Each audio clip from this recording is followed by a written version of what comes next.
નમસ્કાર, આપ જોઈ રહ્યા છો ન્યૂઝ એટ 10. હું છું સંજીવની. બુલેટિનની શરૂઆત હેડલાઇન્સથી. ફ્રાન્સના રાષ્ટ્રપતિ ઇમેન્યુઅલ મેક્રોને ભારતની કરી પ્રશંસા. અદ્ભુત આતિથ્ય સત્કાર માટે માણ્યો ભારતનો આભાર. કહ્યું, ફ્રાન્સમાં આપનું સ્વાગત છે મિત્રો. રાજધાનીમાં વાદળછાયું વાતાવરણ. આગામી 3 દિવસ ગાઢ ધુમ્મસ અને વાદળછાયું વાતાવરણ. મહત્તમ તાપમાન 20 ડિગ્રી, લઘુત્તમ તાપમાન 5 ડિગ્રી સેલ્સિયસ રહેવાની શક્યતા. અયોધ્યામાં ઠંડી છતાં ભક્તોનો વધ્યો ઉત્સાહ. 26મી જાન્યુઆરીએ 3 લાખ લોકોએ કરી મુલાકાત. આજે પણ જામી ભક્તોની ભારે ભીડ. ગુજરાત રાજ્યના વાતાવરણમાં સતત પલટો. આગામી 5 દિવસમાં ઠંડીમાં થશે ઘટાડો. સૌથી ઓછું તાપમાન નલિયામાં 10 ડિગ્રી નોંધાયું. બિહારમાં રાજકીય ઘમાસાણ વચ્ચે મેરાથોન બેઠકો. નીતિશ કુમાર બીજેપીમાં જોડાવાની અટકળો વચ્ચે બેઠકોનો ધમધમાટ. બિહાર ભાજપની કાર્યકારી સમિતિની બેઠક સાંજે 4 વાગે. વિગતવાર સમાચાર. સૌથી પહેલા વાત. ભારતમાં ઇમેન્યુઅલ મેક્રોને આ વખતે દેશના 75મા પ્રજાસત્તાક દિવસ પર ફ્રાન્સના રાષ્ટ્રપતિ ઇમેન્યુઅલ મેક્રોને મુખ્ય અતિથિ તરીકે ભાગ લીધો હતો. પ્રજાસત્તાક દિવસ નિમિત્તે ભારતની મુલાકાતે આવેલા રાષ્ટ્રપતિ ઇમેન્યુઅલ મેક્રોને ભારતની આતિથ્ય સત્કાર બદલ આભાર વ્યક્ત કર્યો હતો. સોશિયલ મીડિયા પ્લેટફોર્મ એક્સ પર એક પોસ્ટ કરતા કહ્યું, ભારત, જયપુર અને દિલ્હીમાં તમારા ઉષ્માભર્યા સ્વાગત માટે આભાર. ફ્રાન્સ આ વર્ષે બીજા વિશ્વયુદ્ધની યાદગીરી, પેરિસમાં ઓલિમ્પિક અને પેરાલિમ્પિક ગેમ્સ અને ફ્રાન્કોફોન સમિટ સાથે સમગ્ર વિશ્વનું સ્વાગત કરશે. સ્વાગત છે અમારા મિત્રો. વડાપ્રધાન નરેન્દ્ર મોદી 75મા પ્રજાસત્તાક દિવસની પરેડ નિહાળવા માટે કર્તવ્ય પથ પર પહોંચ્યા. ત્યારે રક્ષામંત્રી રાજનાથસિંહે તેમનું સ્વાગત કર્યું હતું. રાષ્ટ્રપતિ દ્રૌપદી મુર્મુ પ્રજાસત્તાક દિવસની પરેડ માટે કર્તવ્ય પથ પર પહોંચ્યા. ત્યારે ફ્રાન્સના રાષ્ટ્રપતિ ઇમેન્યુઅલ મેક્રોન પણ તેમની સાથે હતા, જેઓ આજની પરેડના મુખ્ય અતિથિ હતા. તેઓના આગમન બાદ વડાપ્રધાન મોદીએ તેમનું સ્વાગત કર્યું હતું. ઉપરાષ્ટ્રપતિ જગદીપ ધનખર પ્રજાસત્તાક દિવસની પરેડમાં ભાગ લેવા કર્તવ્ય પથ પર પહોંચ્યા. ત્યારે વડાપ્રધાન નરેન્દ્ર મોદી અને રક્ષા મંત્રી રાજનાથસિંહે તેમનું સ્વાગત કર્યું હતું. અયોધ્યામાં રામલલ્લાના દર્શન કરવા માટે ભક્તોનો ઉત્સાહ ઓછો નથી થઈ રહ્યો. શનિવારે સવારે આછું ધુમ્મસ અને ભારે ઠંડી છતાં રામલલ્લાના દર્શન કરવા માટે ભક્તો શ્રી રામ જન્મભૂમિ મંદિરે પહોંચી રહ્યા છે. શુક્રવારે રામલલ્લાના દર્શને પહોંચેલા લોકોની સંખ્યા 3 લાખથી વધુ હોવાનું કહેવાય છે. પોલીસ દ્વારા તમામ વ્યવસ્થા કરવામાં આવી છે. સુરક્ષા માટે પણ ચુસ્ત બંદોબસ્ત ગોઠવવામાં આવ્યો છે. અયોધ્યા ઝોનના આઈજી પ્રવીણ કુમારે કહ્યું કે લોકો અહીં મોટી સંખ્યામાં આવી રહ્યા છે. ગઈકાલે પણ 3 લાખથી વધુ લોકોએ દર્શન કર્યા હતા. તમામ વ્યવસ્થા સુનિશ્ચિત કરી રહ્યા છે. પ્રશાસને પણ તમામ જરૂરી વ્યવસ્થા કરી છે. દેશભરમાં હવામાનનો બેવડો હુમલો ચાલુ છે. ઉત્તર ભારતના ઘણા રાજ્યો હાલમાં ધુમ્મસની સાથે સાથે તીવ્ર ઠંડીનો સામનો કરી રહ્યા છે. આ દરમિયાન હવામાન વિભાગે એક નવું અપડેટ જારી કર્યું. વેસ્ટર્ન ડિસ્ટર્બન્સને કારણે 31 જાન્યુઆરી સુધીમાં હવામાનની પેટર્ન બદલાવા જઈ રહી છે. આ દિવસો દરમિયાન ઘણા રાજ્યોમાં હિમવર્ષા અને વરસાદ જોવા મળશે. તો રાજધાની દિલ્હીમાં શનિવારે સવારે ઘણા વિસ્તારોમાં મધ્યમ ધુમ્મસ જોવા મળ્યું હતું. દિવસ દરમિયાન વાતાવરણ આંશિક વાદળછાયું રહેશે. તો મહત્તમ તાપમાન 20 ડિગ્રી અને લઘુત્તમ તાપમાન 5 ડિગ્રી સેલ્સિયસ રહેવાની શક્યતા છે. બિહારમાં રાજકીય પરિવર્તનને લઈને ભારે હંગામો ચાલી રહ્યો છે. નીતિશ કુમારે આજે પોતાના નેતાઓની બેઠક બોલાવી છે. સૂત્રોના જણાવ્યા અનુસાર આ બેઠકમાં ધારાસભ્ય દળની બેઠક બોલાવવા અંગે નિર્ણય લેવામાં આવી શકે છે. બીજેપીનું કેન્દ્રીય નેતૃત્વ 2025 સુધી નીતિશ કુમારને સીએમ તરીકે રાખવા માંગે છે, જેના ઘણા કારણો છે. બિહાર ભાજપે આજે લોકસભા ચૂંટણીને લઈને બેઠક બોલાવી છે. ત્યારે બિહાર ભાજપની કાર્યકારી સમિતિની બેઠક આજે સાંજે 4 કલાકે પટના કાર્યાલયમાં યોજાશે, જેમાં તમામ સંચાલકો, સાંસદો અને ધારાસભ્યોને પણ આમંત્રણ આપવામાં આવ્યું છે. આ બેઠકમાં ભાજપના રાષ્ટ્રીય મહાસચિવ અને બિહારના પ્રભારી વિનોદ તાવડે પણ હાજર રહેશે. બિહારમાં શાસક મહાગઠબંધનમાં ભંગાણની અટકળો વચ્ચે મુખ્યપ્રધાન નીતિશ કુમાર શુક્રવારે પ્રજાસત્તાક દિવસ નિમિત્તે રાજભવન ખાતે આયોજિત ઉચ્ચ સ્તરીય ટી સમારોહમાં ભાગ લીધો હતો, જ્યારે કે નાયબ મુખ્યપ્રધાન આરજેડી નેતા તેજસ્વી યાદવ ગેરહાજર રહ્યા હતા. જોકે આરજેડીના રાષ્ટ્રીય મહાસચિવ અને રાજ્યના શિક્ષણ પ્રધાન આલોક કુમાર મહેતા ટી પાર્ટીમાં ઉપસ્થિત રહ્યા હતા, પરંતુ યાદવ અને પ્રમુખ અવધ બિહારી ચૌધરી સહિત પક્ષના અન્ય ઘણા નેતાઓ ગેરહાજર રહ્યા હતા.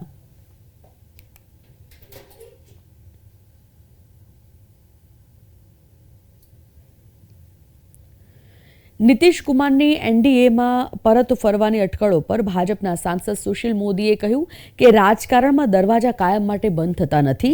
તેમનું આ નિવેદન બિહારના સીએમ નીતિશ કુમારની એનડીએમાં વાપસીની અટકળો બાદ આવ્યું છે.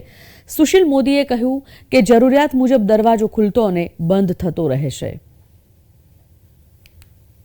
जो राजनीतिक परिस्थिति पैदा हो रही है, पल पल की स्थिति पर हम निगाह रखे हुए हैं और हमारा केंद्रीय नेतृत्व जो है इन चीज़ों के बारे में निर्णय लेता है.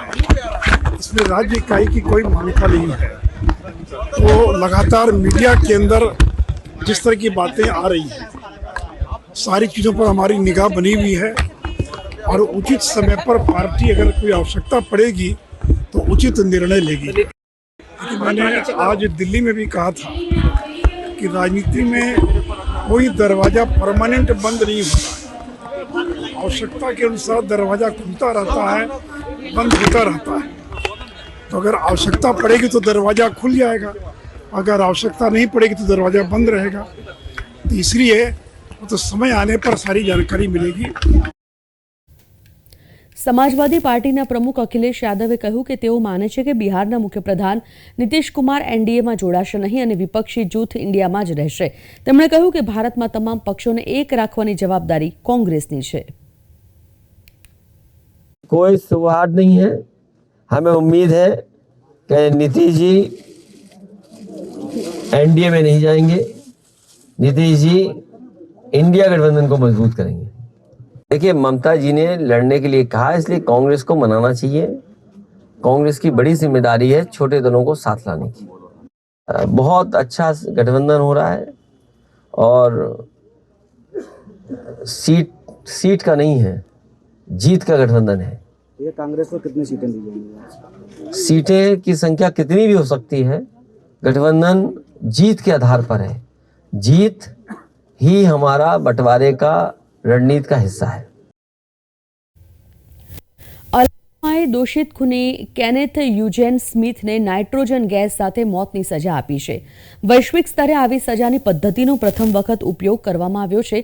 જ્યારે આરોપીને સજા આપવામાં આવી રહી હતી ત્યારે તે હિંસક બની ગયો હતો.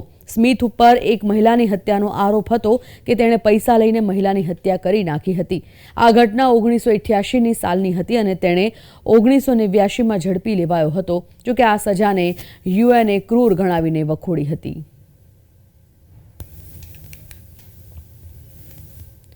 રાજ્યના વાતાવરણમાં સતત પલટો જોવા મળી રહ્યો છે, ત્યારે કડકડતી ઠંડી બાદ હવે તાપમાનમાં વધારો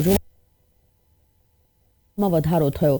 રાજ્યના 17 શહેરમાં 15 ડિગ્રીથી પારો નીચે પહોંચ્યો. 10 ડિગ્રી તાપમાન સાથે નલિયા સૌથી ઠંડુ બન્યું. ત્યારે આગામી 5 દિવસમાં લઘુત્તમ તાપમાનમાં ધીરે ધીરે 2 થી 3 ડિગ્રીનો વધારો થઈ શકે છે, જે સાથે ઠંડીમાં ઘટાડો થશે અને ગરમીમાં વધારો થઈ શકે છે, જેમાં મહત્તમ તાપમાન 28 થી 30 સુધી પહોંચી શકે છે, જેની સાથે જ બેવડી ઋતુનો પણ અનુભવ થશે. પાટનગર ગાંધીનગરમાં પણ તાપમાનનો પારો 10 ડિગ્રી સુધી પહોંચ્યો. ડીસા, કંડલા, કેશોદ અને મહુવામાં 11 ડિગ્રી તાપમાન, ભુજ, પોરબંદર, રાજકોટ અને દમણમાં 12 ડિગ્રી, તો અમદાવાદ અને વલ્લભ વિદ્યાનગરમાં 13 ડિગ્રી, જ્યારે કે ભાવનગર, સુરેન્દ્રનગર અને દીવમાં 14 ડિગ્રી તાપમાન નોંધાયું. ગુજરાતમાં કોંગ્રેસની સ્થિતિ એક સાંધે ત્યાં તેર તૂટે જેવી છે. કોંગ્રેસના દિગ્ગજ નેતાઓ કોંગ્રેસનો હાથ છોડી રહ્યા છે, ત્યારે કોંગ્રેસ છોડી જતા નેતાઓને લઈને શક્તિસિંહ બોલ્યા કે જે કાર્યકર્તાઓ વિચારધારા સાથે સંકળાયેલા છે તે પક્ષ નથી છોડતા. ભાજપ વિરોધ પક્ષને નબળો કરવાના પ્રયાસ કરે છે, તેવો પણ તેમણે મત વ્યક્ત કર્યો હતો. કોઈને સત્તાના જોરે દબાવવાના, સાચા ખોટા કેસીસ એમના પરિવારના સભ્યો ઉપર દબાણ અને બીજી તરફ લાલચ આપવાની કે આવો આજે તમે જુઓ તો કોંગ્રેસમાંથી જો કોંગ્રેસને રોજ અને અમારા નેતાઓને ગાળો આપતા હોય કે ભાજપના નેતાઓ વિશે અમારા એ નેતાઓ શું શું બોલ્યા હતા અને આજે એ ત્યાં પ્રથમ હરોળમાં હોય તો જો કોંગ્રેસ ખરાબ છે, કોંગ્રેસના નેતાઓ ખરાબ છે, તો પછી એને લઈ શું કામ ભારતીય જનતા પાર્ટી? એમને સત્તા ટકે કે વોટ મળે એમાં લાગતું નથી, એટલે વિરોધ પક્ષને નબળો પાડી દો તો આપણે મજબૂત થઈશું એમ માનીને પ્રયત્નો થતા હોય છે. પરંતુ હું સલામ કરીશ Vyara athletics federation of India દ્વારા 19મી national inter district junior athletics meet 2024નું આયોજન કરાયું હતું, જે ગુજરાતમાં આગામી 16 ફેબ્રુઆરીથી 18 ફેબ્રુઆરી સુધી Sardar Patel sports city, Gujarat university, Navrangpura, Ahmedabad ખાતે યોજાનાર છે. જે અંતર્ગત આજે તાપી જિલ્લા એથ્લેટિક્સ એસોસિએશન દ્વારા જિલ્લામાં arts and commerce college Vyara ખાતે સવારે એથ્લેટિક્સ મીટ સ્પર્ધા યોજાઈ હતી. તાપી જિલ્લા ખાતે યોજાયેલ એથ્લેટિક્સ મીટમાં અલગ અલગ વય જૂથના ભાઈઓ બહેનોએ ભાગ લીધો હતો. આ સ્પર્ધામાં સિલેક્ટ થયેલા તમામ ખેલાડીઓ આગામી 18-19 ફેબ્રુઆરીએ ગુજરાત ખાતે યોજાનાર સ્પર્ધામાં ભાગ લેશે. આ સ્પર્ધામાં ગુજરાત ભારતમાંથી 6000થી વધુ ખેલાડીઓ ગુજરાત આવશે. આજે એથ્લેટિક ફેડરેશન ઓફ ઇન્ડિયા દ્વારા ઇન્ટર ડિસ્ટ્રિક્ટ એથ્લેટિક્સ મીટનું આયોજન તાપી જિલ્લામાં થયું છે અને જે આ એથ્લેટિક્સ મીટમાં આપણા તાપી જિલ્લાના ખેલાડીઓ વિનર થશે એ તાપી જિલ્લાનું પ્રભુત્વ નેશનલ કક્ષાએ કરશે અને એ નેશનલ આ વખતે ગુજરાત હોસ્ટ છે, એટલે ગુજરાત આયોજન કરવાની છે. તો હું તાપી જિલ્લાના સર્વે ખેલાડીઓને આ ટુર્નામેન્ટમાં વિનર થઈ ભાગ લઈ અને રાષ્ટ્રીય કક્ષાએ પણ તાપી જિલ્લાનું નામ રોશન કરે એવી અભ્યર્થના. વડોદરામાં બનેલી દુર્ઘટના બાદ અમદાવાદના સાબરમતી રિવરફ્રન્ટ ખાતે બોટિંગ પ્રવૃત્તિ બંધ કરાવી દેવામાં આવી છે. શહેરના વલ્લભસદન અને ઉસ્માનપુરા ખાતે એક જ કોન્ટ્રાક્ટરને બોટિંગ માટેનો કોન્ટ્રાક્ટ આપવામાં આવેલો છે. એનઆઈડીની પાછળના ભાગમાં 9 મહિનાથી કાયાટિંગ બોટિંગ શરૂ કરવામાં આવી હતી, તો બીજી બાજુ અન્ય એક સ્પોટ ઉપર એટલાન્ટિક નામના કોન્ટ્રાક્ટરને બોટિંગ માટેનો કોન્ટ્રાક્ટ આપવામાં આવેલો છે. જો કે વડોદરાના હરણી તળાવની દુર્ઘટના બનતા સાબરમતી રિવરફ્રન્ટ તંત્ર સફાળું જાગ્યું છે અને કોન્ટ્રાક્ટરોને ફાયર, પોલીસ સહિતના લાયસન્સ રજૂ કરવા આદેશ કર્યો છે. બની ત્યારબાદ અમદાવાદની અંદર પણ રિવરફ્રન્ટ ખાતે જે બોટિંગ ચાલતું હતું એના પેપરોનું વેરિફિકેશન, તદુપરાંત બધા જ લાયસન્સ એ પ્રમાણે એના માટે એ પ્રક્રિયા રિવરફ્રન્ટની અંદર જે બોટિંગ છે હાલ પૂરતું બંધ કરવામાં આવશે. કોન્ટ્રાક્ટર દ્વારા એનું વેરિફિકેશન પૂરું થયા બાદ એને રિવરફ્રન્ટની અંદર ફરીથી પુનઃ બોટિંગની પ્રક્રિયા એ ચાલુ કરવામાં આવશે. લીંબડી નિમ્બાર્ક પીઠ મોટા મંદિર દ્વારા આયોજિત પ્રાણ પ્રતિષ્ઠા મહોત્સવની તડામાર તૈયારીઓ શરૂ થઈ ગઈ છે. આગામી તારીખ 3 ફેબ્રુઆરીથી 12મી ફેબ્રુઆરી સુધી પૂજ્ય મોરારી બાપુની રામકથા યોજાશે. પોથીયાત્રા, રામકથા, મહાયજ્ઞ, મહાપ્રસાદ, ધર્મસભા, સંત સંમેલન સહિતના ધાર્મિક કાર્યક્રમો પણ યોજાવાના છે. મોટી સંખ્યામાં સાધુ, સંતો, મહંતો, રાજકીય આગેવાનો સહિત મોટી સંખ્યામાં ભક્તો ઉપસ્થિત રહેશે. પ્રાણ પ્રતિષ્ઠા મહોત્સવને સફળ બનાવવા માટે મોટા મંદિરના મહામંડલેશ્વર 1008 લલિત કિશોરદાસજી બાપુ સહિત સેવકગણ દ્વારા ભારે જહેમત ઉઠાવવામાં આવી રહી છે. પ્રતિષ્ઠા મહોત્સવમાં સંત સંઘ, સાધુનો સંઘ, સંત સંમેલન, મોરારી બાપુની કથા, રાજસ્થ મહાનુભાવોના આશીર્વચનો, ખેડૂતો માટેના સેમિનારો અને મહિલા ઉત્કર્ષના બધા જ કાર્યક્રમો, અનેક પ્રકારના પ્રકલ્પોને લઈને આપણો કાર્યક્રમ માત્ર બુંદી ગાંઠિયા ખાધા અને જુદા પડે એવો નથી, પરંતુ આ હું એક ખાતરી આપું છું કે આ કાર્યક્રમમાં જે લોકો પ્રેમથી, તનમન ધનથી, ભાવથી જે ભાગ લેશે એવા લોકોના જીવનનું ચોક્કસ કલ્યાણ થશે, એની ચિત્તવૃત્તિ શુદ્ધ થશે, એના વિચારોમાં પરિણામ આવશે જ. બાપુ, કોણ કોણ અહીંયા ખાસ કરીને રાજકીય નેતાઓ હાજર રહેશે? રાજકીય નેતાઓમાં અમે જ્યારે આમંત્રણ આપ્યું છે મુખ્યમંત્રી શ્રી, રાજ્યપાલ શ્રી ગુજરાતના તમામ મંત્રી શ્રી, કેબિનેટને રાજ્ય કક્ષાના બધા જ, આનંદીબેન પટેલ, મંગુભાઈ પટેલ, બહારના 2 ગવર્નર, વજુભાઈ વાળાથી લઈને મોટા મોટા રાજસ્થ મહાનુભાવો, એ ખાસ બધાનું કન્ફર્મેશન આવ્યું, બધા પધારવા. પ્રજાસત્તાક પર્વની ઉજવણી દરમિયાન દિલ્હીના માર્ગો ઉપર ગુજરાતના ધોરડોએ અનેરું આકર્ષણ જમાવ્યું હતું. કર્તવ્ય પથ પર ધોરડોના ટેબ્લોએ સૌનું ધ્યાન આકર્ષિત કર્યું હતું. પ્રજાસત્તાક પર્વના મહેમાન એવા ફ્રાન્સના રાષ્ટ્રપતિ મેક્રોનનું પણ આ ટેબ્લોએ વિશેષ ધ્યાન ખેંચ્યું હતું. પ્રજાસત્તાક પર્વની ઉજવણીમાં અનેકતામાં એકતાના દર્શન કરાવવા દેશના વિવિધ રાજ્યોની ઝાંખી રજૂ થાય છે. આ પ્રજાસત્તાક પર્વની કર્તવ્ય પથ ઉપર થયેલી ઉજવણીમાં કચ્છની સંસ્કૃતિને ટેબ્લો સ્વરૂપે રજૂ કરવામાં આવી હતી. કચ્છી કલા અને ધોરડોની સુંદરતા જે અદ્ભુત રીતે ટેબ્લોમાં રજૂ કરાઈ હતી તેણે ઉજવણીમાં ઉપસ્થિત સૌ કોઈનું ધ્યાન ખેંચ્યું હતું. પરંપરાગત પહેરવેશ પરિધાન કરીને જે રીતે કર્તવ્ય પથ પરના માર્ગ ઉપર આ ધોરડોનો ટેબ્લો રજૂ થયો તેની ઉપર અમિત શાહ, પીએમ મોદી અને પ્રજાસત્તાક પર્વના અતિથિ વિશેષ ફ્રાન્સના રાષ્ટ્રપતિ મેક્રોને પણ ધોરડો વિશે પીએમ મોદીને પૃચ્છા કરી હતી. પીએમ મોદીએ પણ તેમને માહિતગાર કર્યા હતા. ખાસ કરીને ડિજિટલ થઈ રહ્યું હોવાની જે અદ્ભુત છણાવટ કરવામાં આવી હતી તે ધ્યાન આકર્ષક હતી. ગુજરાતના ટેબ્લોને તમારો એક વોટ બનાવી શકે છે ધોરડો, ગુજરાતના સરહદી પ્રવાસનની વૈશ્વિક ઓળખ. ભરપૂર વોટિંગ કરીને ગત વર્ષની જેમ આ વખતે પણ વિજેતા બનાવવાની અપીલ કરાઈ છે. દરેક ગુજરાતીને વોટિંગ કરવા વિનંતી કરવામાં આવી છે. વધુને વધુ વોટ ગુજરાતના ટેબ્લોને વિજેતા બનાવી શકે છે. બ્યુરો રિપોર્ટ, પ્રવેગ ટીવી. વડાપ્રધાન નરેન્દ્ર મોદીએ રાષ્ટ્રીય બાળ પુરસ્કાર વિજેતાઓને તેમના નિવાસ સ્થાને મળ્યા અને તેમનું સન્માન કર્યું.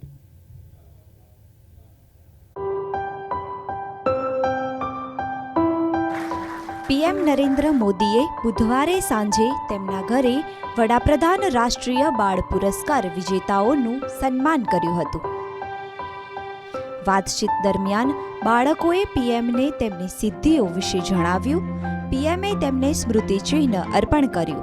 બાળકો વડાપ્રધાનને મળીને ખૂબ જ ખુશ હતા. Our honorable Prime Minister Modi ji and he appreciated me so much and supported me also. प्रधानमंत्री के मिलने के बाद बहुत मेरे को बहुत अच्छा लगा, बहुत खुश हो रहा है मेरे को.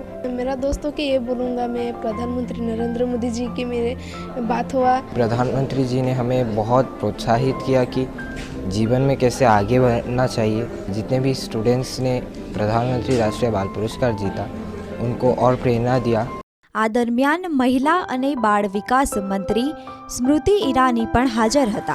સરકાર 7 કેટેગરીમાં બાળકોને પ્રધાનમંત્રી રાષ્ટ્રીય બાળ પુરસ્કાર આપે છે, જેમાં કલા અને સંસ્કૃતિ, બહાદુરી, નવીનતા, વિજ્ઞાન અને ટેકનોલોજી, સમાજ સેવા, રમતગમત અને પર્યાવરણ જેવી કેટેગરીનો સમાવેશ થાય છે.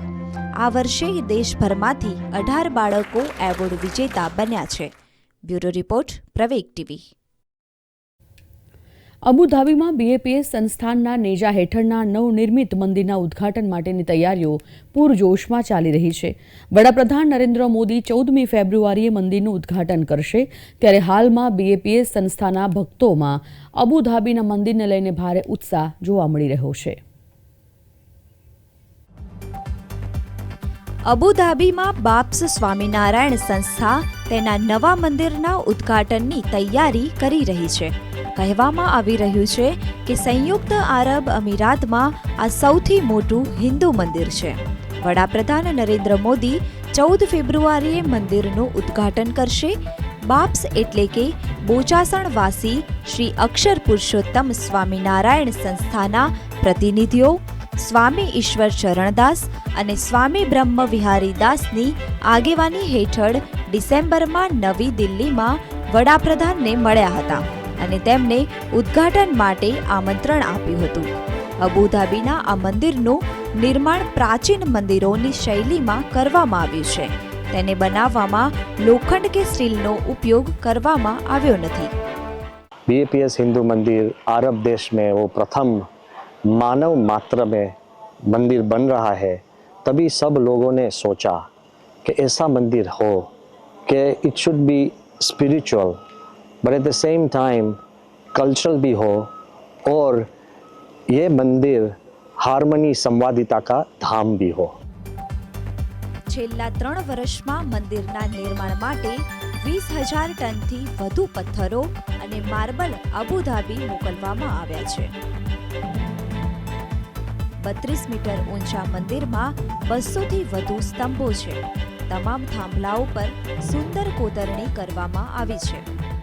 हिंदुइज्म के अंदर जो 5 एलिमेंट्स दिए गए हैं जो सब ह्यूमंस को कनेक्ट करते हैं, वो ये 5 एलिमेंट्स इधर कार्व किए गए हैं. जो पृथ्वी, फिर जल, तेज, वायु और आकाश, These are the 5 eternal elements and they connect all of us humans. So this is the harmony. The Dome of Harmony is what greets you to this place of harmony, the spiritual oasis which is for global harmony. મંદિરના ઉદ્ઘાટનને 1 મહિના કરતાં પણ ઓછો સમય બાકી છે. યુએઈમાં રહેતા હિન્દુ સમુદાયમાં આને લઈને ભારે ઉત્સાહ જોવા મળી રહ્યો છે.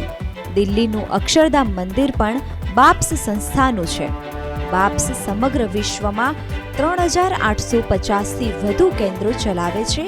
હાલમાં બાપ્સ સંસ્થાના ભક્તોમાં અબુધાબીના મંદિરને લઈને ભારે ઉત્સાહ જોવા મળી રહ્યો છે. બ્યુરો રિપોર્ટ, પ્રવેગ ટીવી. ઉત્તર પ્રદેશના એક પિત્તળના વાસણ બનાવનાર કારીગરને પદ્મશ્રી પુરસ્કાર મળવાની જાહેરાત કરવામાં આવી છે. મુરાદાબાદમાં રહેતા 74 વર્ષીય કારીગર બાબુરામ યાદવને તેમના કામની કુશળતા માટે આ પુરસ્કાર આપવાની જાહેરાત કરાઈ છે. ઉત્તર પ્રદેશના મુરાદાબાદમાં રહેતા 74 વર્ષીય કારીગર બાબુરામ યાદવને પિત્તળના વાસણો પર નાજુક અને સુંદર કોતરણીમાં તેમની કુશળતા બદલ પદ્મશ્રી પુરસ્કાર મળવાની તૈયારી છે. मैं इंग्रेविंग का काम करता हूँ बर्तन के ऊपर. किस चीज के बर्तनों पर? पीतल के. अच्छा, कितने सालों से कर रहे हैं? मैं 62 से कर रहा हूँ सर. परिवार में और कौन कौन है? परिवार में सब हैं, बेटे हैं, बहुएं हैं, पोता है, पोती हैं. अच्छा, ये काम आपने कैसे सीखा था? क्या पुश्तैनी काम था या? नहीं साहब, ये सरकारी सेंटर में काम सीखा था नॉन फेरी में. वहाँ हमारे गुरु श्री अमर सिंह जी थे, उनके पास मैंने काम सीखा था. બાબુરામ યાદવનું કલામાં યોગદાન અદ્ભુત છે. તેઓ છેલ્લા 6 દાયકાથી આ કારીગરી કરી રહ્યા છે. बहुत खुशी है पूरे परिवार से. अच्छा, खूब सुबह से शाम तक बच्चे खूब आशीर्वाद दे रहे हैं अपने दादा को. हाँ. कभी आपने सोचा था आपके पति जो है इंग्रेविंग का काम करते हैं, दस्तकारी करते हैं, तो इतना बड़ा अवार्ड मिलेगा? सोचा नहीं था और अब हुआ तो बड़ी खुशी हो रही है. अच्छा, कभी इस बात को सोचा नहीं था. यहाँ तक पहुँचेंगे हमारे पति. બાબુરામના જણાવ્યા અનુસાર તેમની આ કારીગરીને દેશ વિદેશમાં પ્રશંસા મળી છે અને વૈશ્વિક સ્તરે પણ 40થી વધુ તેમની કલાના પ્રદર્શનો યોજાયા છે. स्टेट अवार्ड मिला था सन 85 में. अच्छा. हाँ, फिर राष्ट्रीय पुरस्कार मिला सन 92 में. उसके बाद में शिल्प गुरु मिला सन 14 में. अब इसकी घोषणा कर दी गई है साहब, पद्मश्री की. पद्मश्री अवार्ड मिला है आपको. इससे पहले दिलशाद हुसैन जी को मिला था. जी. मुरादाबाद के हैंडीक्राफ्ट को इससे कितना बढ़ावा मिलेगा? बहुत ज्यादा बढ़ावा मिलेगा साहब, और आगे मिल रहा है. देश विदेश में इसकी बड़ी कामयाबी रहेगी अगर ये सब भारत सरकार हमारे साथ में करती रही और मोदी जी का हमें साथ मिलता रहा तो. ભારત સરકારે આ વર્ષે 5 પદ્મ વિભૂષણ, 17 પદ્મભૂષણ અને 110 પદ્મશ્રી પુરસ્કારોની જાહેરાત કરી છે. આ સાથે જ બુલેટિનની સમાપ્તિ. નમસ્કાર.